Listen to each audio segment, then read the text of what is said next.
Web series की शुरुआत होती है एसआईटी के दो ऑफिसर से, जिनमें से एक हिमेल होता है तो दूसरा अरात्रिका होती है। ये जब कहीं पर जा रहे होते हैं, अचानक से इनके ऊपर अटैक हो जाता है। अरात्रिका जैसे तैसे बाहर निकलती है और तुरंत ही अपने सर अर्जुन सर के पास कॉल करके उन्हें इस एक्सीडेंट के बारे में बताती है और वो उन्हें ये भी बताती है कि हमारे बीच ही कोई खबरी है। तो अर्जुन सर यहाँ पर अरात्रिका के पास एक टीम भेजने वाले थे, क्योंकि हिमेल जो है वो बहुत ही ज्यादा इंजर्ड था कि तभी अचानक से अरात्रिका के ऊपर एक और अटैक हो जाता है। और वो अटैक किसी और नहीं बल्कि हिमेल नहीं कराया था, मतलब कि वो गद्दार कोई और नहीं बल्कि हिमेल ही है। अब हिमेल यहाँ पर अरात्रिका से एसआईटी के सारे प्लान और वो सब कुछ जानना चाहती है जो उन्हें नहीं पता है, और हिमेल इन सब चीजों को रिकॉर्ड भी कर रहा था। अब अरात्रिका कहानी बताती है और कहानी जो है वो कुछ महीने पहले शिफ्ट हो जाती है, जहाँ हम कोलकाता में दो बदमाश को देख पाते हैं जो कि स्कूल से आते हुए एक बच्चे को किडनैप करने वाले थे। ये बदमाश यहाँ पर जिस बच्चे को किडनैप करने वाले थे वो उसे छोड़कर दूसरे बच्चे को किडनैप कर लेते हैं, क्योंकि दोनों ही दिखने में सेम थे। लेकिन बाद में मालूम चलता है कि वो बच्चा दरअसल में किसी और का नहीं बल्कि एक मिनिस्टर का पोता है। वो मिनिस्टर तुरंत ही यहाँ वरुण रॉय के पास पहुँचता है, जो कि राज्य का एक बहुत ही बड़ा मंत्री है। मिनिस्टर यहाँ पर वरुण से कहता है कि अगर उसके पोते को कुछ भी हुआ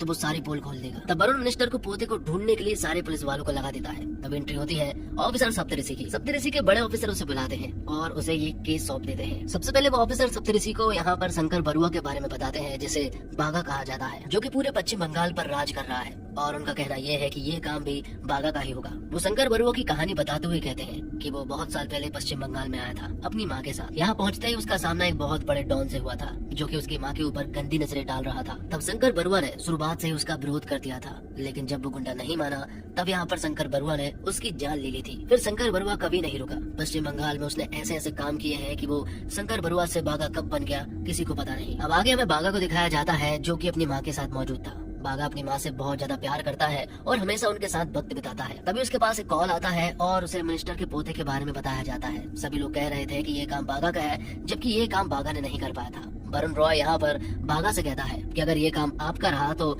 बहुत कुछ बिगड़ सकता है। तब बाघा कहता है कि ये काम उसका तो नहीं है, लेकिन ये काम जिसका भी होगा वो पता जरूर कर लेगा। अब बाघा ये पता करने के लिए अपने दो राइट हैंड को ये काम सौंप देता है, जिनके नाम सागौर और रंजीत होते हैं। दोनों ही बाघा के सबसे ज्यादा भरोसेमंद आदमी हैं और रंजीत और सागौर भी बाघा को अपने पिता की तरह मानते हैं। जिसके बाद वो उन दोनों बदमाशों को पकड़ लेते हैं जिन्होंने मिनिस्टर के पोते को किडनैप किया था। दरअसल में बात कुछ ऐसी है कि वो दोनों बदमाश यहाँ बाघा को ये बताना चाहते थे कि हम लोग भी काम के लायक हैं, इसलिए हमें भी आपकी गैंग में शामिल किया जाए। लेकिन यहाँ पर सागर और रंजीत कहते हैं कि तुम इसके बिल्कुल भी लायक नहीं हो, ये बच्चे हमारे हवाले कर दो और तुरंत यहाँ से रफा दफा हो जाओ। बच्चा मिलते ही सागर यहाँ पर मिनिस्टर के पोते को उसके घर पर सौंप कर आ जाते हैं। ये देखकर सप्तऋषि भी हैरान था कि आखिरकार ये काम इतने जल्दी कैसे हो गया। जिसके बाद हम निवेदिता बसाक को देख पाते हैं, जो कि अगले इलेक्शन के लिए उम्मीदवार है और उसकी अच्छी खासी जान पहचान भी हो चुकी है। फिलहाल उसका मुद्दा ये है कि वो सरकार से कह रही है कि जब मिनिस्टर का पोता किडनैप होता है तो पुलिस उसे 24 घंटे के अंदर ही ढूंढ निकालती है, लेकिन उन 4000 बच्चों का क्या जो आज भी लापता है। निवेदिता ने ये सारी बात डायरेक्ट सीएम से कही थी और सीएम को ये बातें दिल पर लग जाती है। वरुण दा भी पूरी तरह से सोच में पड़ गए थे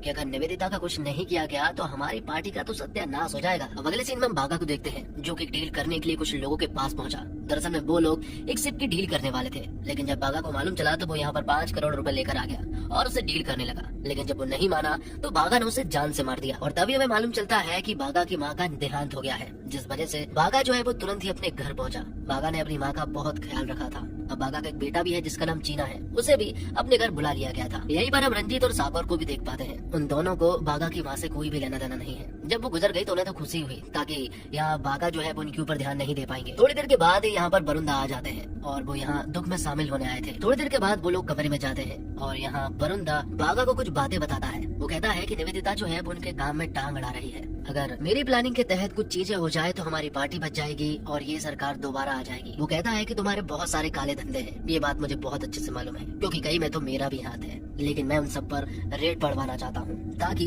राज्य को हम ये बता सके कि हमारा काम बहुत ही अच्छा है। लेकिन जहाँ भी रेट पड़ेगी वहाँ का सारा माल जब्त नहीं होगा, बल्कि मैं तुम्हें बताऊंगा कि रेट कब पड़नी है और किस जगह पर किस टाइम पर पड़ेगी, जिसके लिए बाघा भी हाँ बोल देता है। वो ये बात रंजीत और सागर दोनों को भी बता देता है।